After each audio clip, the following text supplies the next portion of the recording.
Hello and welcome to I Heart Gardening. This is Nadine with yet another project. So today I've decided I just wanted to get my planters on the west side of the garage so that they're level. Kind of more for aesthetics really than anything, but also help keeping the water in so it's not pouring out, draining on one side. So I have already bought my pavers. Went to Home Depot for something completely unrelated and came home with pavers and plants. There's going to be a part 2 to this project. The first one was getting all these planters up on pavers, and the second one is going to be making a pollinator garden. Because I'm growing vegetables out here, I noticed this year that this golden nugget squash wasn't getting pollinated. I was getting all male flowers, but we're going to try some perennials out here, see if that helps with pollination. And the spot I have planned for that is right here under the gas meter. And I know I have landscape fabric underneath here, underneath this bark mulch, so it's going to be a bit of a job to get all this moved, but I'm going to get cracking, then I'll give you some updates.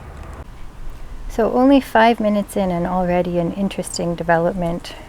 I was just pulling back the landscape fabric and I found a tree root that was running the entire length all the way down here, all the way alongside the concrete of my garage here. This is a section of the tree root I've already composted or put in the green bin.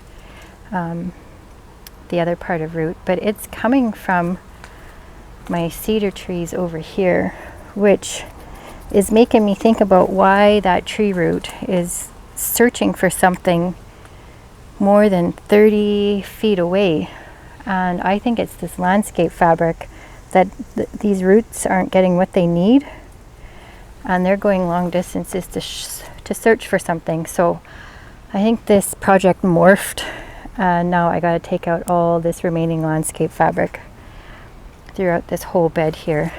A few years ago I did take out some of the landscape fabric, but probably only from this side of the tree this way. So I know there's lots left. So here we go. Well, there's part 1 of the project done.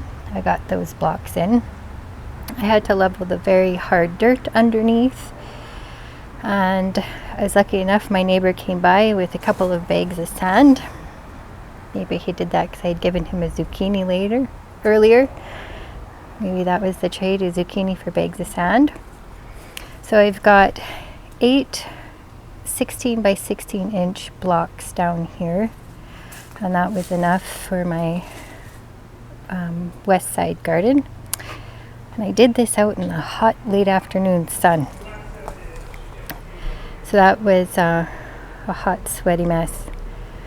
Part 2, I'm going to plant this up down there, hopefully get some pollinators in there. It looks kind of small, so I might do a pollinator perennial garden on both sides. And this soil is very hard because it's been underneath landscape fabric. It's compacted, it's dry, so I'm going to be working some compost and moisture into this soil for planting. So I did decide to do a perennial bed on this end as well, so I went to cut out the landscape fabric along here and found tree root again. So this is nuts. I can't actually believe how far, look how far that cedar root traveled all the way down here, and it's not done. So I'll dig that out, and I think I'm going to do 4 perennials in this bed and 3 perennials in the other bed. Same thing down here, super hard dirt. I'm going to have to modify this to make it easier for planting, but also so that my plants will grow in here. Now I've got part 2 done, and I have to say I'm quite pleased with how this is looking. To the plants here, I added compost and bone meal into the holes that I dug. I've put Millennium Allium, a Delphinium, a Shasta daisy, and a scabiosa. Unfortunately, I broke the delphinium. That's what it's supposed to look like. Yeah, so these cement blocks look pretty good, and I think you're doing the job of keeping the planters level. The pepper plants are doing so good. And then down on this side, I've got a salvia, a Cheyenne Spirit echinacea, and I've never seen a yellow one before. I'm hoping it stays yellow. I've seen the pink variety of Cheyenne Spirit and another Millennium Allium. So I think it looks pretty cute. Fortunately, it's gas meter adjacent. Kind of detracts away, and I'd hate to start calling this the gas meter garden, because this has been my west side edible garden. And now debating whether or not I start on part 3. I'm a little bit tired.